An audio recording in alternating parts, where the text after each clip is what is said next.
Humans Don't Make Good Familiars, Book 3, Chapter 37. Faunus Point of View, 6 days remaining. Nausea, dizziness, painful tingling, and mild hallucination. Those are the effects of mana overload. Today's training started with over 200 Niema, about 50 of which were Drakes.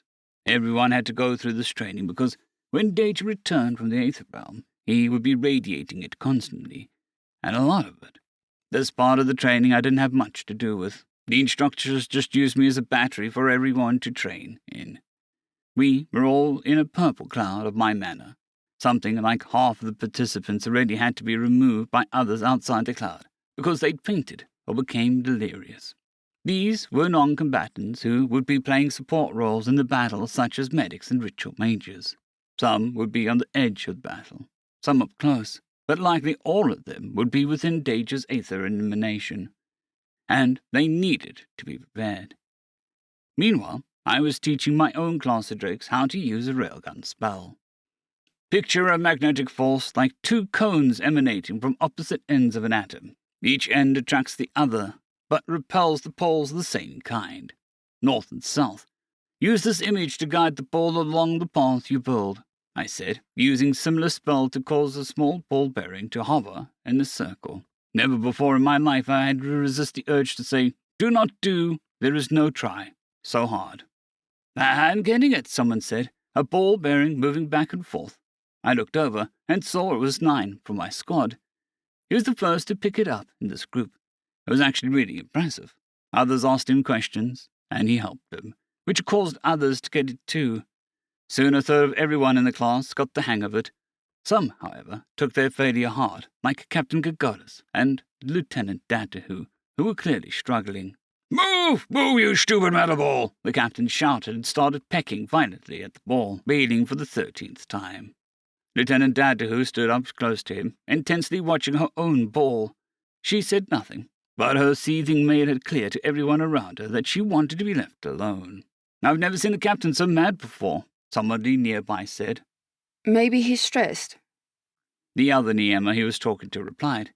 Several of us watched as the captain tried a 14th time, failed, and used a wind spell to fling the metal ball bearing over the base wall while screaming obscenities. "Maybe," the first one agreed. "Okay, Captain," I said, stepping in to help out. "Is there anything I can do? Need me to re-explain the part you're struggling with?"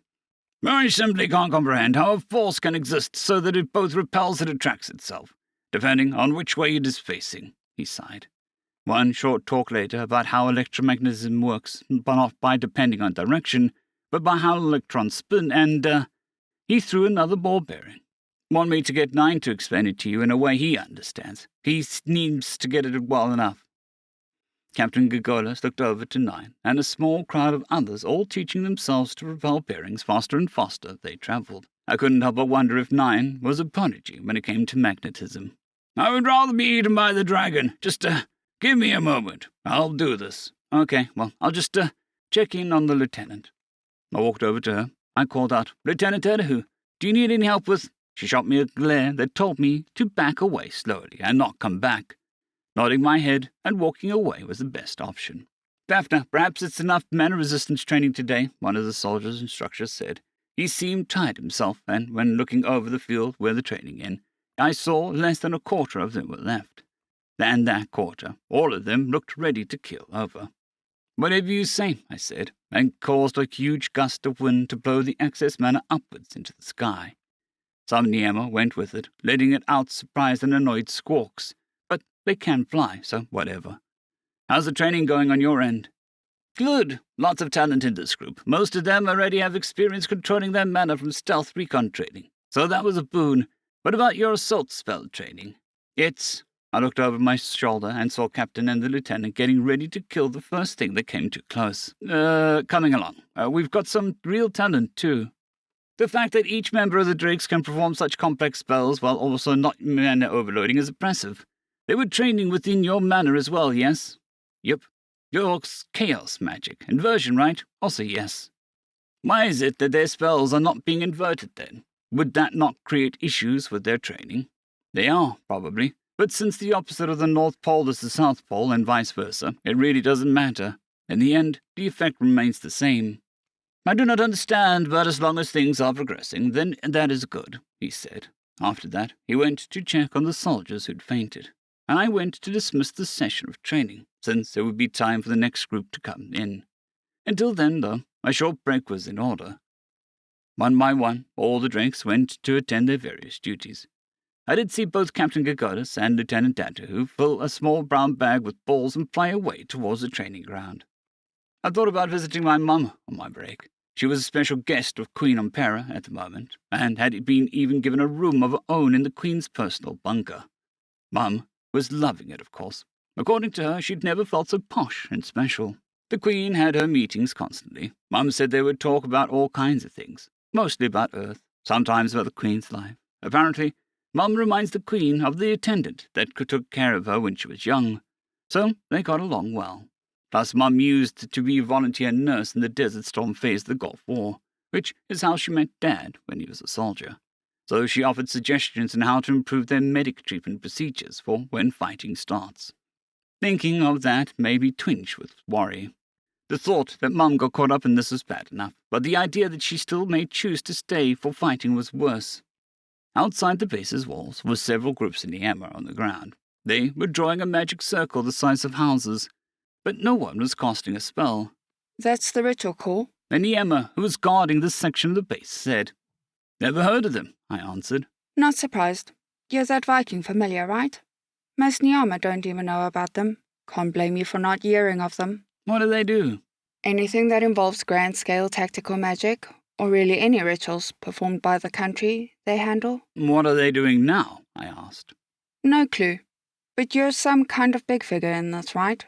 If you ask them, they'll probably tell you. "Good point. Why not? I got a minute." The walls I was standing on were pretty tall, enough that I'd break my legs from a fall, maybe even die. So instead I cast a spell that created a powerful updraft, like what I used to disperse the mana cloud, and jumped into it. I still couldn't figure out how to fly without a chariot, but since parachutes weren't an option, this was my go-to plan if I ever fell off. Thanks to Suma's healing magic and the fact that I'd never landed on my head, I'd be able to test this out a few times. I landed, not gracefully, but close enough, and walked over to them. "Hello!" Greetings, Sir Father," one of them said. "Do you need something?" "I was just wondering what you're setting up here."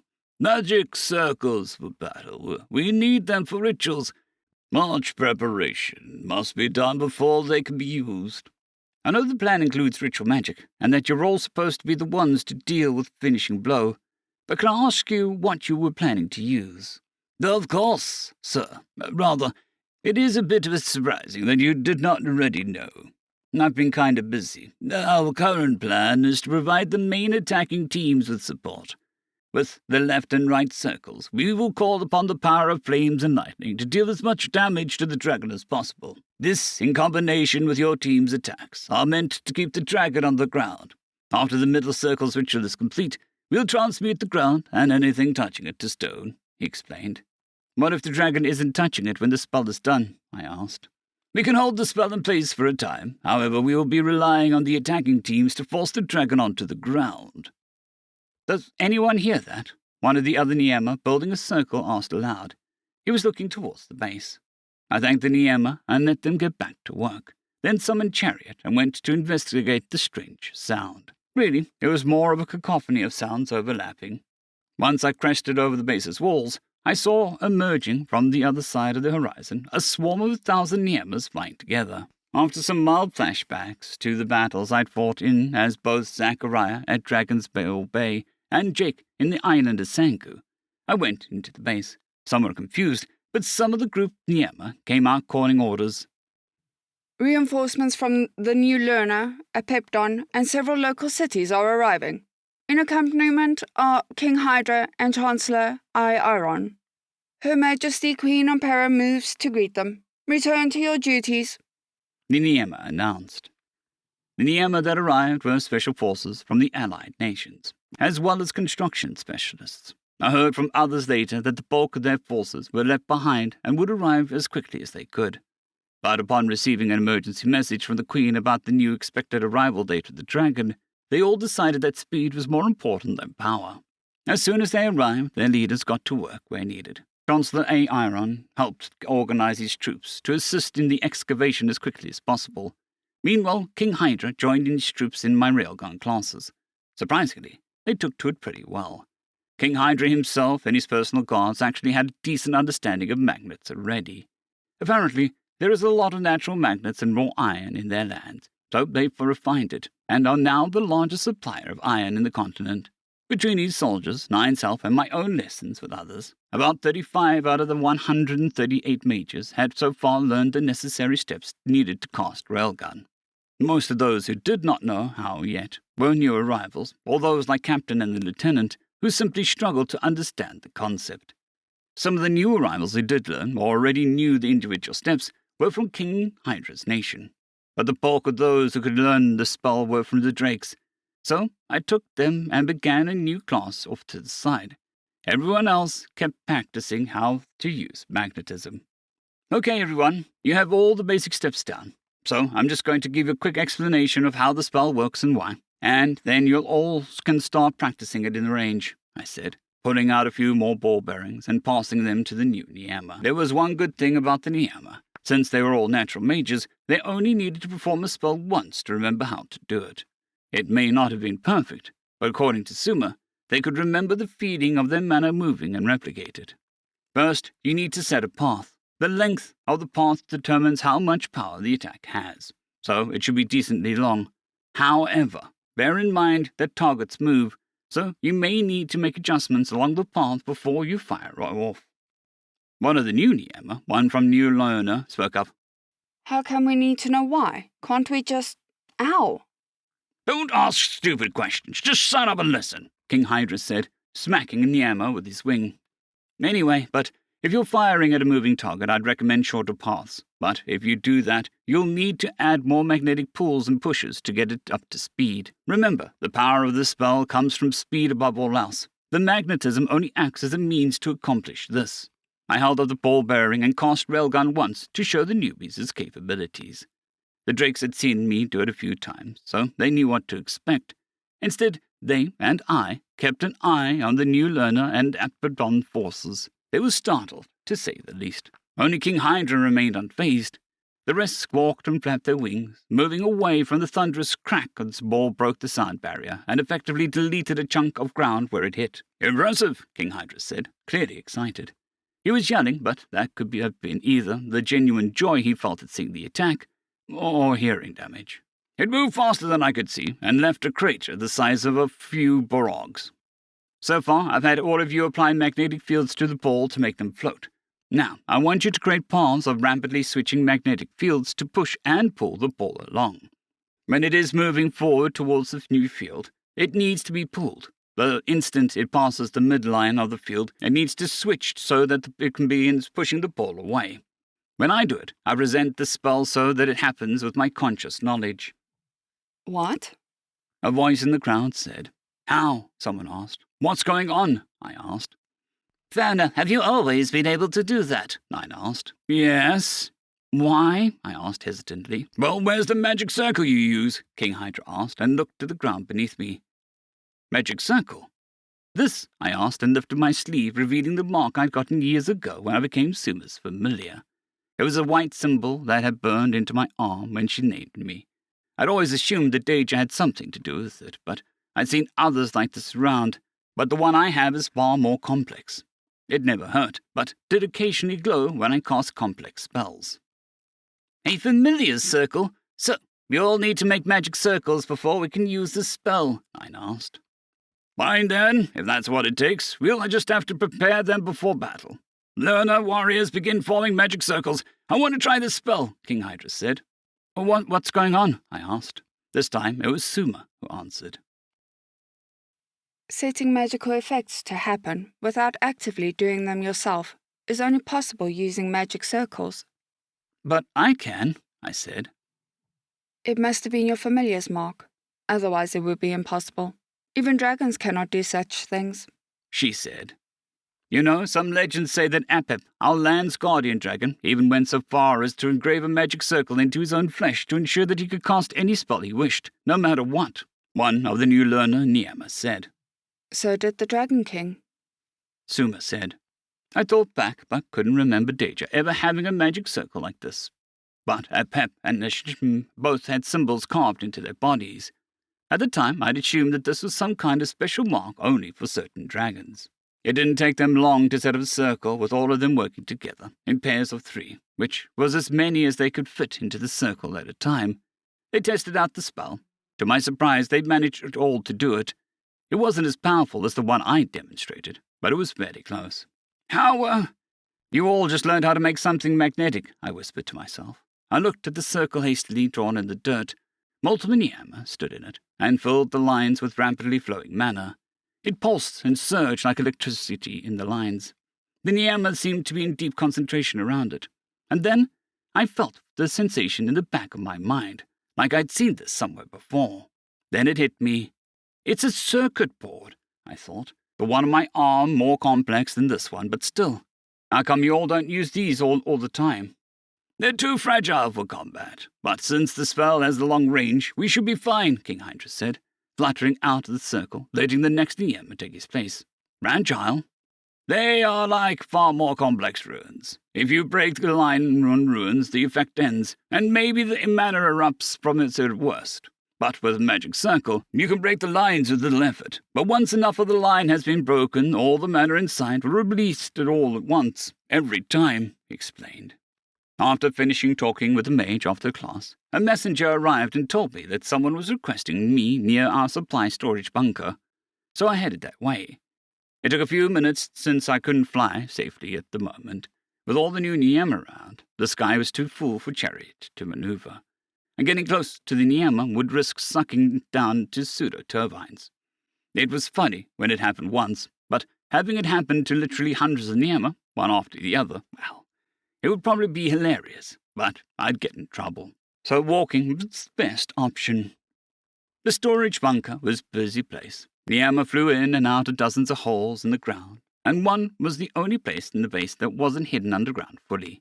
While it would be a prime target for an attack, it would also be impossible to defend properly, since it had to be constructed so that lots of room was left inside, meaning one good earth magic spell would be enough to open up a massive hole. This meant that a lot of its inner workings could be seen from the outside, or were halfway out already. The part I was instructed to go to was the main outer area, where the other familiars were normally kept.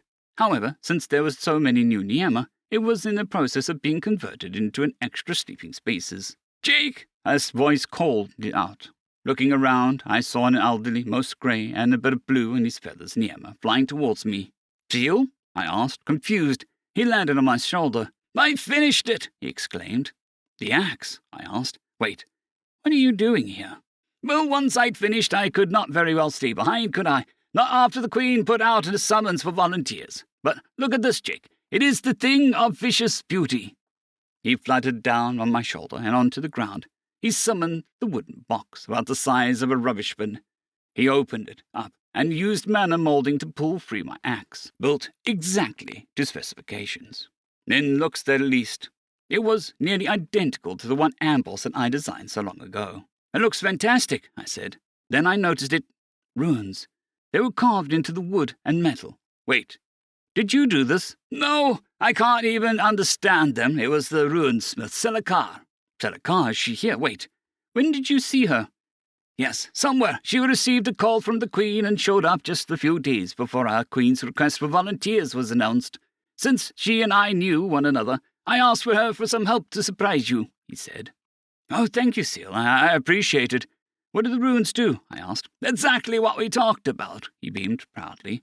He was practically shining with how bright his glitter had been. You mean the runes from Ambrose? Those very ones. How? Well, she worked nearly sleeplessly once I told her about your idea for the weapon to get it done in time for my departure. She is a rather intimidating Niema, and she had a message for you. Let me guess. I have to be a test subject again, I gulped.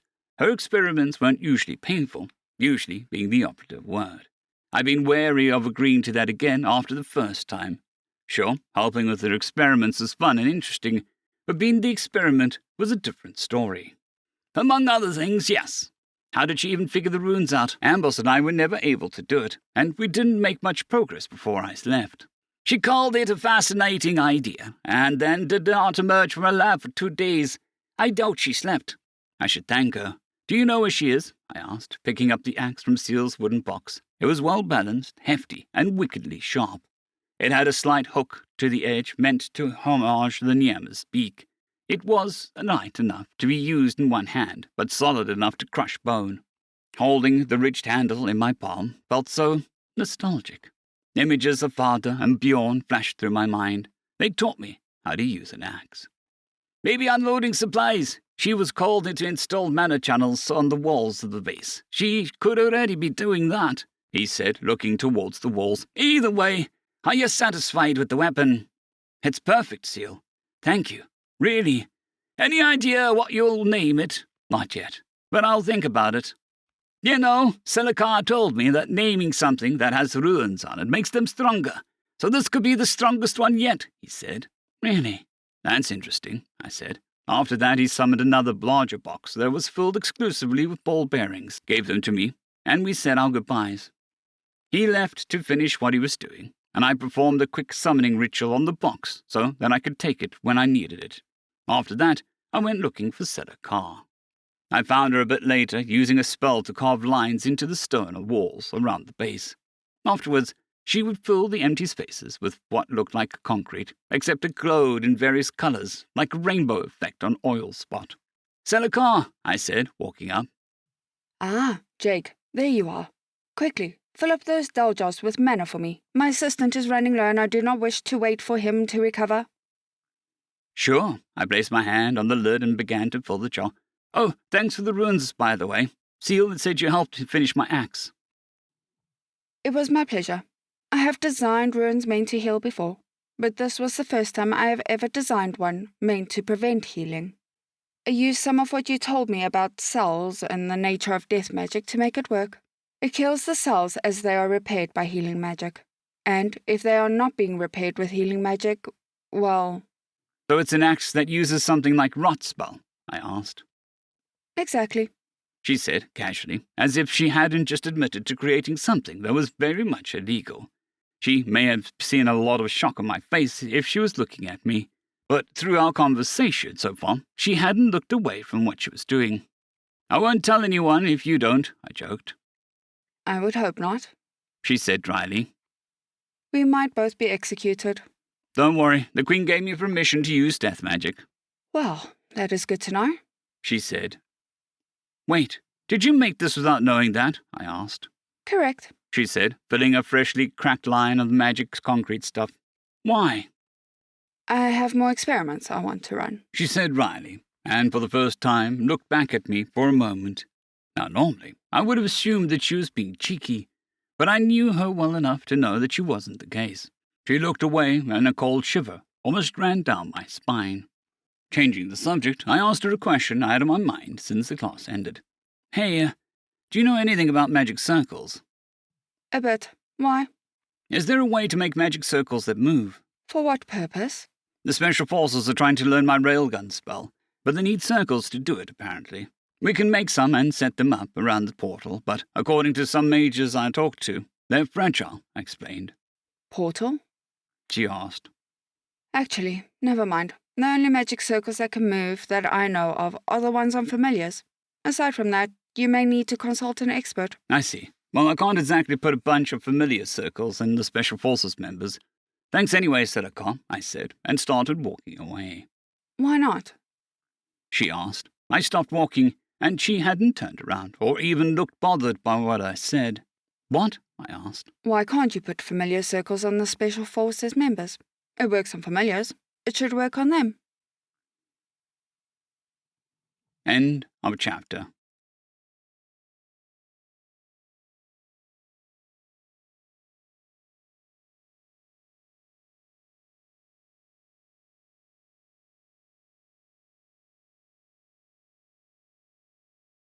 I'd greatly like to thank our Tier 5 channel members, Casper Arnholtz, John Creighton, Manatharia, 050, Dragzoon W.R.E, and Elijah Silvercross. Thank you very much.